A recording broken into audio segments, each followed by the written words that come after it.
Now we're ready to write our own web crawler with URL-lib and Beautiful Soup. So web crawlers start their crawling from some initial URL. We call that initial URL the seed. Then they go on to all the web pages that are directly or indirectly linked from that seed. The overall algorithm for a web crawler is as follows.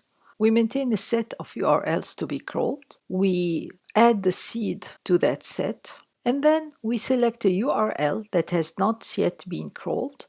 We check that it's polite to crawl it based on the robots exclusion protocol. We read the page corresponding to that URL. We harvest the information we need from that page. This may include all the words referenced on that page, prices, email addresses. That information that we harvest is then saved for later retrieval. And we also need to extract the links referenced from that page and add them to the set of URLs to be crawled.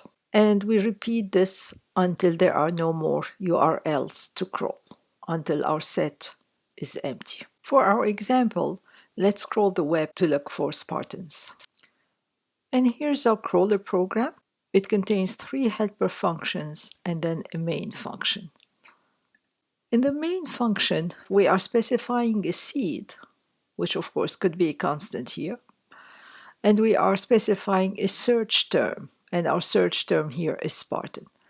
So we are going to crawl the web starting at the seed and look for web pages that contain Spartan, the term Spartan in them. And these are going to be our URLs of interest. And then we're going to come here and print them. So let's take a look at each of the functions separately. The visit URL function is an improved version of our extract links function that we saw a few slides back.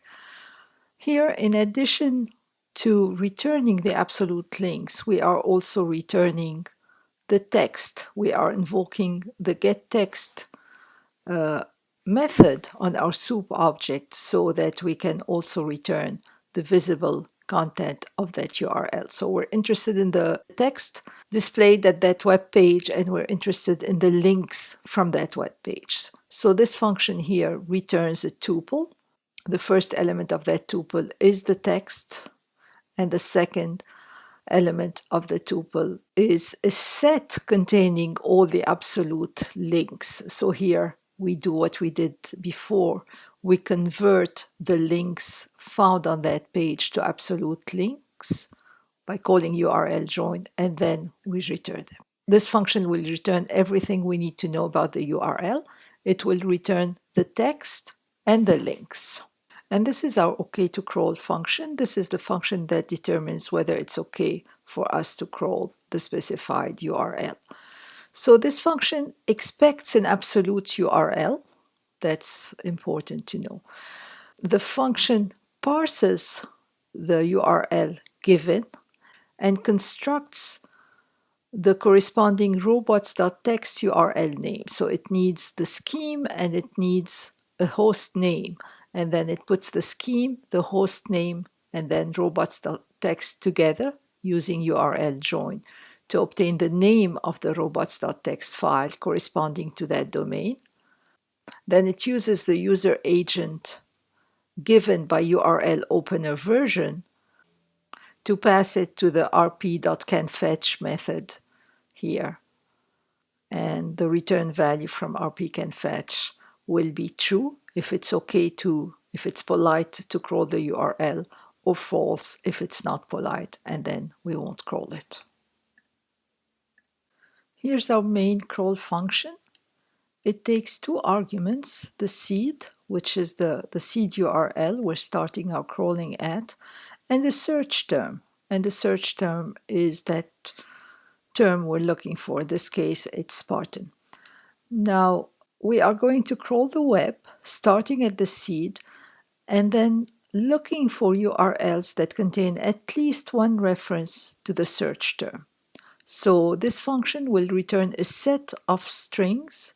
It's a set containing all the URLs visited that contain at least one reference to the search term. We start by initializing 3 sets. We initialize our to crawl set. Initially, it only contains the seed URL. We'll be adding more links to it as we crawl. We initialize the visited set, and this is the set of URLs that we have already visited. We don't want to crawl the same URL multiple times. We initialize our interesting URLs set, and this is the set that we will return. This is the set of URLs that contain at least one reference to our search term.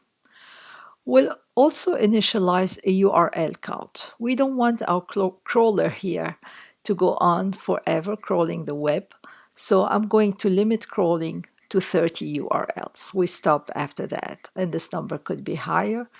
30 is a good enough number for demonstration purposes. So we start by picking one URL from the set.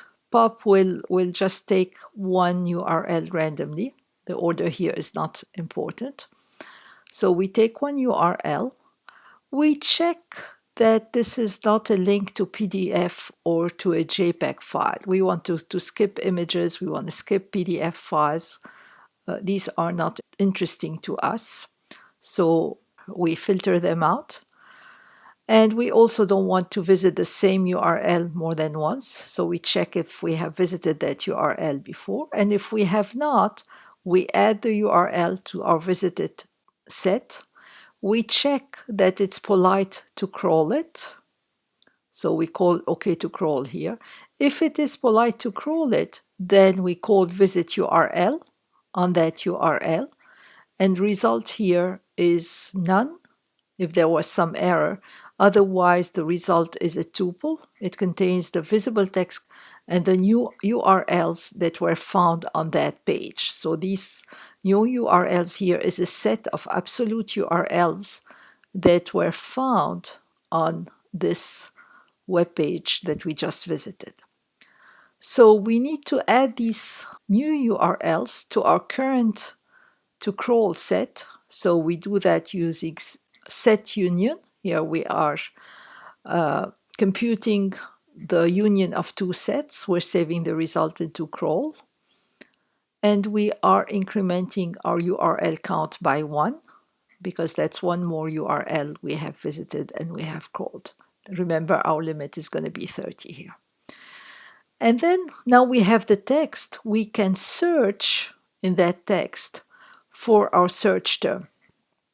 So here our search term was Spartan. I want to also include Spartans with an S. So the S here is optional. And this is my regular expression pattern. I want Spartan to be between word boundaries. So I'm using \b before and after it. And the case is not important. So I'm using the ignore case flag here. So search will return a match object if there's a match, otherwise it will return none. So if this search term is found in my text, match will not be none. In which case I will add this URL to my interesting URLs. And in the end, so this while loop exits when either there are no more URLs to crawl or when the URL count exceeds 30. So here it's the latter, it's the URL count that's going to exceed 30, at which time I exit the while loop and I return the interesting URLs. And the URLs in these interesting URLs are going to be printed by our main function here. So let's run the program, see what we get. It may take a while to run. That's why I limit it to 30 URLs. There are some HTTP errors. There are always errors when we're crawling the web, but they're handled gracefully. There's no traceback. We get an error message and then our crawler goes on.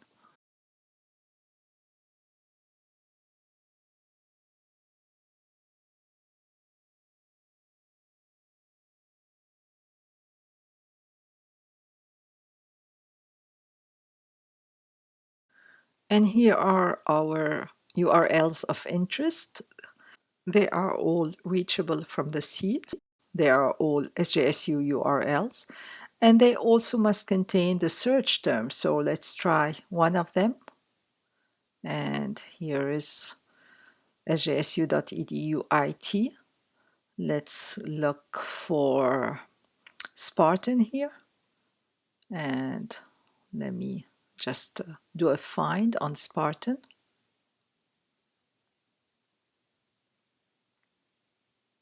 And here it is. It has at least 2 occurrences of Spartan. And that's it. We have built a web crawler in under 100 lines of Python code. Isn't Python great?